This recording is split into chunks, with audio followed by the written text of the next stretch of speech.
ఓం శ్రీ మాత్రే నమః. ఛానల్లోకి స్వాగతం అండి. ఎవరు నమ్మినా నమ్మకపోయినా వృశ్చిక రాశి వారి జీవితంలో జరగబోయేది ఇదే.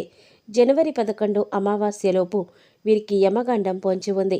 అయితే ఈ యమగండం నుంచి వీరు కనుక తప్పించుకోగలిగితే ఇక జీవితంలో తిరగనేదే ఉండదు. అద్భుతమైన భవిష్యత్తును పొందుతారు. కాబట్టి నా మాట విని యమగండం నుంచి ఇలా తప్పించుకోండి. లేదంటే ఊహించని రూపంలో ప్రమాదం సంభవించి మీ భవిష్యత్ అంతా తలకిందులవుతుంది. అయితే జనవరి 11 అమావాస్యలోపు వృశ్చిక రాశి వారికి యమగండం ఏ విధంగా పొంచి ఉంది, అలాగే ఈ సమయంలో మీరు జీవితంలో ఎటువంటి సంఘటనలు ఎదుర్కోబోతున్నారు, ముఖ్యంగా మీరు యమగండం నుంచి ఎలా తప్పించుకోవాలి, అలాగే ఈ రాశివారు యమగండం నుంచి తప్పించుకోవడం ద్వారా భవిష్యత్తులో పొందే ఫలితాలేంటి, అదేవిధంగా ఈ రాశివారి జీవితంలో అదృష్ట యోగాన్ని పొందటం కోసం చేయవలసిన దేవతారాధనతో పాటుగా పాటించవలసిన పరిహారాల గురించి ఈ వీడియోలో మనం వివరంగా తెలుసుకుందాం. కానీ అంతకంటే ముందుగా మీరు కనుక మన ఛానల్ ఇప్పటివరకు సబ్స్క్రైబ్ చేసుకోకపోతే సబ్స్క్రైబ్ చేసుకుని పక్కనే వచ్చిన బెల్ ఐకాన్ నొక్కి ఆల్ సెలెక్ట్ చేసుకుంటే మేము ఇలాంటి వీడియోస్ అప్లోడ్ చేయగానే ముందుగా మీకు నోటిఫికేషన్ వస్తుంది. ఇక వివరాల్లోకి వెళ్ళిపోతే ఈ రాశివారు సుందరమైన స్వరూపంతో ఎప్పుడూ సంతోషంగా ఉల్లాసంగా కనిపిస్తారు. బంధానికి అనుబంధానికి అధిక ప్రాధాన్యత ఇస్తారు. వీరికి జ్ఞాపక శక్తి అధికంగా ఉంటుంది. కార్యదీక్షత కార్యదక్షత కలిగి ఉంటారు. అలాగే వీరు ఏమైనా ముఖ్యమైన పనులు చేపట్టే ముందు మంచి చెడులు పూర్తిగా ఆలోచించిన తర్వాతే నిర్ణయాలను తీసుకుంటారు. వీళ్ళకి అతీంద్రియ విద్య పైన ఎక్కువ ఆసక్తి ఉంటుంది. ఈ రాశివారు ఏ పని చేసినా మనస్ఫూర్తిగా చేస్తారు. ఎలాంటి ఆశ లేకుండా పనులు పూర్తి చేస్తారు. తమ ఆలోచనలు ఎవరికీ తెలియనివ్వరు. ముఖ్యంగా వీరు తమ పర్సనల్ లైఫ్ గురించి ఎవరితోనూ షేర్ చేసుకోరు. ఈ సమయంలో ఈ రాశివారు చాలా జాగ్రత్తగా ఉండాలి. లేదంటే ప్రమాదం ఏ రూపంలోనైనా సంభవించవచ్చు. అంతేకాకుండా ఈ ప్రమాదం వల్ల వీరి భవిష్యత్ అంతా తలకిందులవుతుంది. కాబట్టి ఈ సమయంలో వీరు చాలా జాగ్రత్తగా ఉండాలి. అయితే ఈ రాశివారు ఈ సమయంలో ఎటువంటి సంఘటనలు ఎదుర్కోబోతున్నారు, అలాగే వీరికి యమగండం ఏ విధంగా పొంచి ఉంది, ఈ గండం నుంచి ఎలా తప్పించుకోవాలి అనే విషయాల గురించి చూసినట్లయితే ఈ సమయంలో వీరికి మిశ్రమ ఫలితాలు ఇవ్వబోతోంది.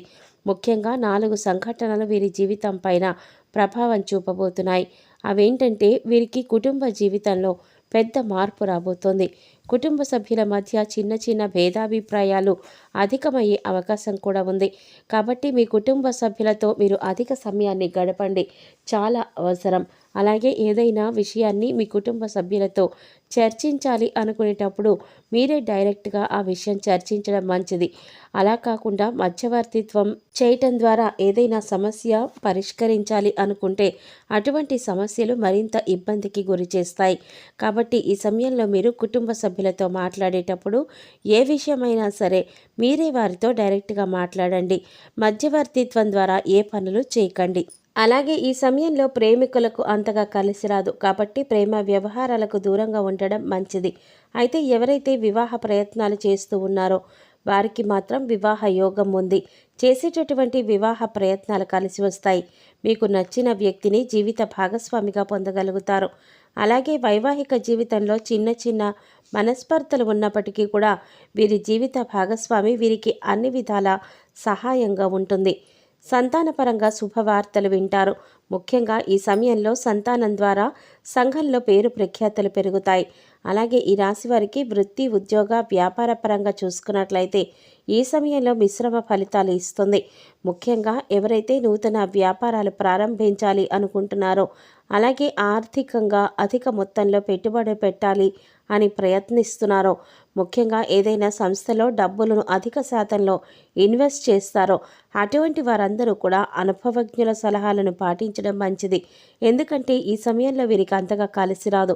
కాబట్టి అనుభవజ్ఞుల సలహాలను పాటించడం ద్వారా వ్యాపారపరంగా ఎదుర్కొనే ఆర్థిక సవాళ్ల నుంచి తప్పించుకోగలుగుతారు. అయితే ఈ చిన్న వ్యాపారాలు చేసేవారికి, విదేశాలకు వ్యాపారం విస్తరించాలి అని ప్రయత్నం చేసేవారికి ఈ సమయంలో సానుకూలంగా ఉంటుంది. ప్రయత్నాలు సఫలమవుతాయి.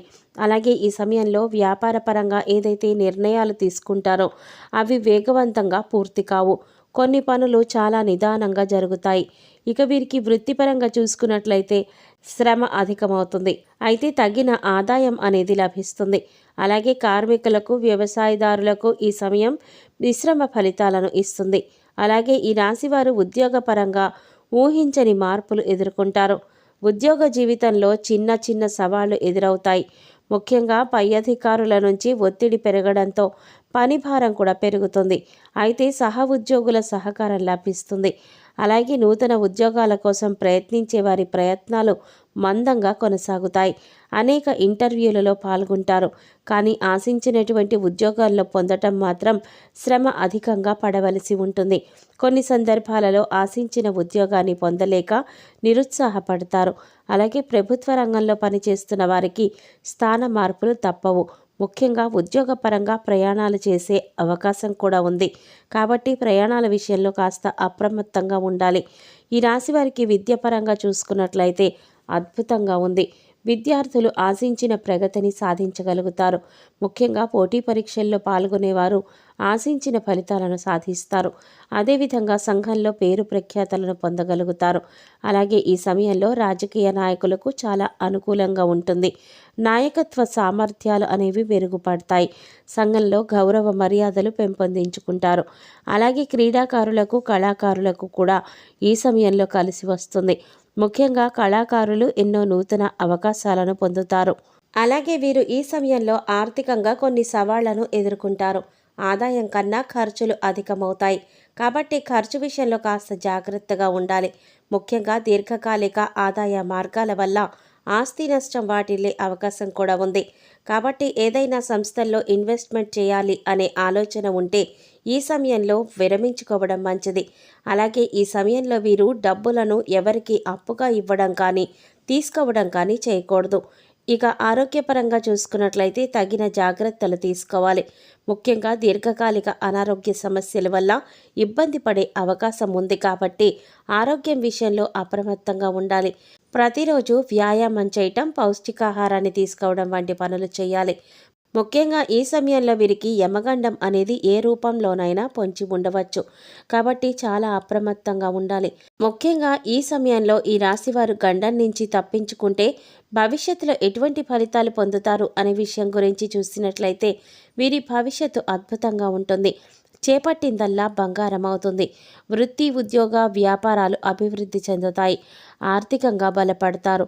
ఆరోగ్య పరిస్థితులు మెరుగుపడతాయి. ఇక వీరికి జీవితంలో తిరిగనేదే ఉండదు. అన్నింటా విజయాన్ని పొందుతారు. వృశ్చిక రాశి వారు అదృష్ట యోగాన్ని పొందటం కోసం చేయవలసిన దేవతారాధన గురించి చూసుకున్నట్లయితే వీరు ప్రతినిత్యం శివారాధన చేయాలి. సోమవారం రోజున శివుడికి పాలతో అభిషేకం చేయించడం ద్వారా శుభ ఫలితాలను పొందుతారు. వీరిపైన ప్రతికూల ప్రభావం తగ్గుతుంది. అలాగే ఆదివారం రోజున కాలభైరవ స్వామి దేవాలయంలో అభిషేకాన్ని నిర్వహించి కాలభైరవ స్తోత్రాన్ని పారాయణ చేయాలి. అలాగే ప్రతినిత్యం ప్రత్యక్ష దైవమైన సూర్య భగవానుడికి నమస్కరించుకొని ఆదిత్య హృదయాన్ని పఠించడం ద్వారా ఆయుష్ పెరుగుతుంది. అలాగే లక్ష్మీ గణపతికి తెల్లని పూలతో పూజ చేయాలి. అలాగే ఈ రాశివారు గ్రహదోషాలు తొలగించుకోవడం కోసం పాటించవలసిన పరిహారాల గురించి చూసినట్లయితే మీరు కుబేర కంకణాన్ని ధారణ చేయాలి. అలాగే రాజరాజేశ్వరి అష్టకాన్ని పారాయణ చేయాలి. శనివారం రోజున శనిదేవుడికి పూజించి బెల్లం, నువ్వులను దానం ఇవ్వాలి. వీలైతే సాధువులు, సన్యాసులు, నిరాశ్రయులు, పేద పిల్లలు వంటి వారికి తోచినటువంటి సహాయం చేయాలి. లేదా అన్నదానం, వస్త్రదానం వంటివి చేయాలి. ఇలా చేయటం ద్వారా సత్వరమే ఫలితాలను పొందుతారు. ముఖ్యంగా వీరు ఆహారంలో నల్ల శనగలు, నల్ల మిరియాలను ఎక్కువగా వినియోగిస్తే వీరికి జీవితంలో అంతా శుభం జరుగుతుంది. సో చూసారు కదండి, జనవరి 11 అమావాస్యలోపు ఈ రాశి వారికి యమగండం ఏ విధంగా పొంచి ఉంది, ఈ గండం నుంచి మీరు ఎలా తప్పించుకోవాలి, అదేవిధంగా వీరి జీవితంలో అదృష్ట యోగాన్ని పొందటం కోసం చేయవలసిన దేవతారాధనతో పాటుగా పాటించవలసిన పరిహారాల గురించి ఈ వీడియోలో మనం వివరంగా తెలుసుకున్నాం కదా.